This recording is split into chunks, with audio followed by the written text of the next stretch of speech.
Chapter 2. Bella's Point of View. "Bella!" yelled Alice, her voice fading as she ran downstairs. "We have to leave in like 2 seconds. I sighed and pulled my hair away from my face, getting up from where I had been sitting. On the floor. Alice knew I wasn't great with time, hence the yelling. I swear I hadn't. Always been this forgetful.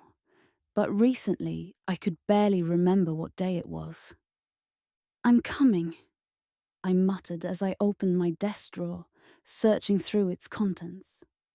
I was. Taking so long because I was looking for my necklace, the one with the music note that my dad had given me back when he was still alive. Fuck, that sounded depressing, but I guess it was true.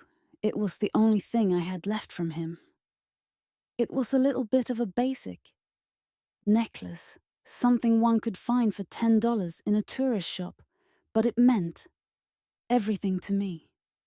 Tonight was the winter dance at our school, and since I had chosen for their sake not to have a date, Alice was going dateless as well. I gave up looking for my necklace and tried to reassure myself that it was in my purse or something. I put on the final coat of nude lip gloss and came out of my bathroom. "So," I asked, turning in a circle, "what do you think?" She squealed and clapped her hands together. "You look totes amaze." I rolled my eyes and laughed.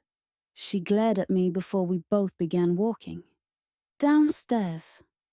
I blew a piece of hair out of my face as I walked downstairs. My hair a natural dark. Brown. But last week I'd nearly died. Parts of it hot pink. Coming to my rescue, Alice had. Said I would have looked exactly like Aria from Pretty Little Liars then, so now it's dark, boring brown color. I grabbed my purse from the kitchen table and Alice opened the front door. I stopped and began to look through my purse. Damn, I forgot my phone upstairs. Be right back. I turned and walked back up the stairs. Alice rolled her eyes. "It's okay. I planned on you forgetting something." I walked into my room and turned in a circle. Where had I left my phone? Oh yeah. It was on the bed. On my bed sat my phone and a piece of white notepaper that hadn't been there when we'd left. Next to the piece of paper sat my necklace. Where had that come from? I stepped forward and unfolded the note. "Don't forget this, love, and stay safe tonight. You know how I feel about other men being too close to you." I sucked in a breath. No, no, no. I closed my eyes and tried to breathe deeply, but the thoughts broke my barrier down. He'd left me so many notes. For a while now the notes would appear in my locker, on my bed, and in my car. I kept everything locked as much as I could remember too, but it didn't seem to matter. They were the reason I didn't date or get close to guys. Hell, even most girls. But it wasn't just the notes. He left flowers, chocolates, and other random gifts, all of which I instantly threw away except for one. I'd gotten a sweatshirt once. It was a tan white beige colour, and no writing on it except a small white heart on the right of the chest. It was oversized, which was my favourite. And in that moment I just said fuck it. I didn't regret keeping it, but I never wore it outside, for fear of being seen by him.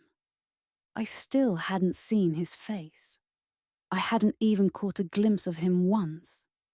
Whenever I had dated a boy, which rarely occurred, they would get in weird accidents which I knew had something to do with him. "Bella, you coming?" yelled Alice again. I quickly put on the necklace and threw the note away.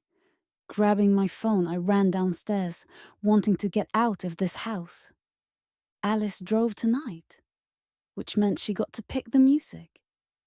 But even with her horrible taste in metal, I didn't hear any of it. He had been in my house again.